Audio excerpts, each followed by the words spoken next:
जो तो को कांटा बुए वहां को बो तू भला, वो भी साला क्या याद करेगा, पड़ा था किसी से पाला। हरिओम। शंखनाद जागरूकता पर आप सभी का स्वागत है।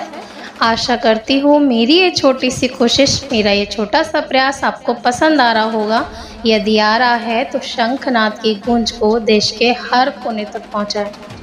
आते हैं आज के विषय पर। आज हम जिस विषय पर बात करेंगे उसका नाम है नरेटिव वॉर। आज का युग डिजिटल युग है। यहाँ युद्ध हथियारों की अपेक्षा डिजिटल तरीके से लड़े जाते हैं और इसी डिजिटल युग का, इसी डिजिटल युद्ध का एक पार्ट है नरेटिव वॉर। अब जानते हैं ये नरेटिव वॉर क्या है, ये काम कैसे करता है, क्या आश्रम मैनेजमेंट ने इसे इस्तेमाल किया और यदि किया तो किस मामले में, साधकों को अलग करने के या उन्हें एक करने के मामले में।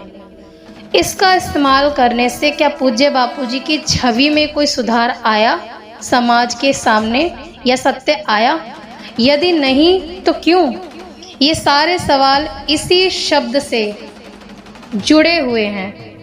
आज की वीडियो में पहले हम इसका मतलब समझेंगे, जिससे आप अनुमान लगा सकते हैं कि इसका उपयोग पूज्य बापूजी के हित में हुआ है या नहीं। आते हैं अब पहले प्रश्न पर। क्या है narrative war? What is narrative war? Narrative war मतलब एक कथात्मक युद्ध, माने कहानी का युद्ध, जहां अलग अलग पक्षों के लोग किसी घटना या मुद्दे पर अपनी अपनी कहानियां गढ़ते हैं, फैलाने की कोशिश करते हैं ताकि लोगों की राय अपने पक्ष में की जा सके। और ये केवल युद्ध या सेना के लिए इस्तेमाल नहीं होता, बल्कि सूचना, प्रचार और ध्यान दीजिए दुष्प्रचार के लिए भी इसका प्रयोग किया जाता है। इसका उद्देश्य एक खास कहानी को लोगों के मन में स्थापित करना होता है, उसके आधार पर लोगों को प्रभावित करना होता है। अब यदि इसका एक सबसे पहले नया उदाहरण दूं, अगर आप उदाहरण चाहते हैं तो इसका अभी सबसे ताज़ा उदाहरण है ऑपरेशन सिंदूर, जिसमें भारत की जीत के बाद भी पड़ोसी देश नरेटिव गढ़ रहा था स्वयं को जीता हुआ दिखाने के लिए। आते हैं हम अपने ही टॉपिक पर, और यदि इसका उदाहरण दूं हमारी संस्था या हमारे आश्रम मैनेजमेंट के लिए, तो वो है भारती बहन और मैया जी के प्रति दुष्प्रचार। वो भी नरेटिव गढ़ा गया, वो भी ऐसा कि आज तक लोग उसके पीछे के सत्य को नहीं जान पाए हैं। अब ये तो हुआ नरेटिव वॉर का अर्थ। अब आश्रम मैनेजमेंट ने इसका इस्तेमाल कैसे किया और किसके हित में या किसके प्रति षड्यंत्र में, इस पर आगे आने वाली वीडियो में चर्चा करेंगे।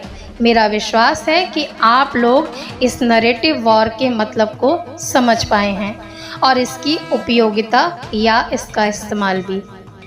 पूज्य बापूजी के साथ हुए षड्यंत्रों की हर कड़ी को बारीकी से जानने के लिए शंखनाद को सब्सक्राइब करें, हमारी वीडियो को लाइक करें और ज़्यादा से ज़्यादा इसका प्रचार करें, क्योंकि सोशल मीडिया ही, डिजिटल युग ही, नरेटिव वॉर ही एक ऐसा प्लेटफॉर्म है, एक ऐसा युद्ध है जहां हम अपनी आवाज़ को रख सकते हैं, जहां हम एक आम इंसान तक पहुंच सकते हैं। तो इसी उम्मीद के साथ मैं फिर से आपके सामने एक नई वीडियो लेके आऊँगी कि आप तब तक इस वीडियो का प्रचार प्रसार खूब खूब करेंगे। हरिओम। जो तो को कांटा बुए वहां को बो तू भला, वो भी साला क्या याद करेगा, पड़ा था किसी से पाला।